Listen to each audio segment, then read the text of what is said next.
They built their fancy walking trail on my land without asking, so I charged them every step. When I left for a 5-day rodeo down in Houston, the back edge of my ranch was just mesquite, tall grass, and cow paths. My cattle wandered it, and deer crossed it through the early morning mist. It had been that way since my grandfather cleared the land back in '58, working sunrise to sunset with nothing but a tractor and stubborn determination. But when I came back, dust still on my boots and belt buckle in my hand, I nearly drove my truck straight into a ditch. Fresh, black asphalt gleamed in the afternoon sun.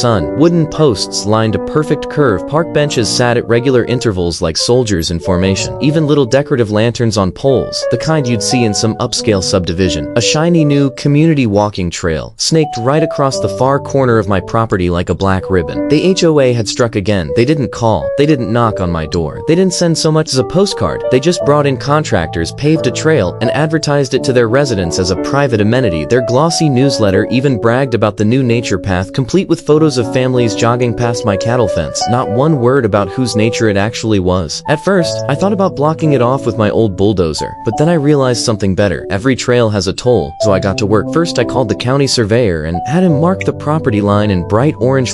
Every post and corner stake documented with GPS coordinates. Every single foot of that shiny new trail sat squarely on Red Rock Ranch land. Then I called my lawyer, old Jim Morrison, and filed a property damage and trespass claim that made their eyes water. The next morning, I installed a heavy steel gate right where their precious trail met my fence line. Above it hung a big bold sign, "Private property, trail closed. Violators will be prosecuted." By noon, the HOA president was at my door, red-faced and fuming under his ridiculous straw hat. He barked that I was blocking community access to essential recreational infrastructure. I showed him the survey map, pointing to each orange marker. "Not your community, friend. My land." He tried to threaten lawsuits. I reminded him I'd already filed mine. He tried to claim the trail added significant value to the neighborhood. I laughed so hard I nearly choked on my coffee. "Good, then you can pay for it." That night, I made my move. I welded a turnstile gate at the trail entrance, the kind you see at county fairgrounds. Above it, I hung my masterpiece, Red Rock Ranch walking path. $10 per person, per use, cash only, no exceptions. The next morning, residents showed up with strollers, dogs, and expensive jogging shoes. They froze when they saw the toll gate. Some cursed like sailors, some laughed nervously, but every single one of them knew if they wanted their precious trail, they had to pay the piper. By the end of the week, the HOA was drowning in complaints. Their premium amenity had turned into the most expensive pay-per-use attraction in the county. They demanded I take it down immediately. Like and subscribe. I handed them a lease agreement instead. $1,000 a month for unlimited resident access. Miss a payment and the trail shuts down permanently. They folded faster than wet cardboard in a thunderstorm. Now, every month, I cash their check and smile. Their shortcut to community beauty became my personal ATM. Sometimes the best revenge is simply good business.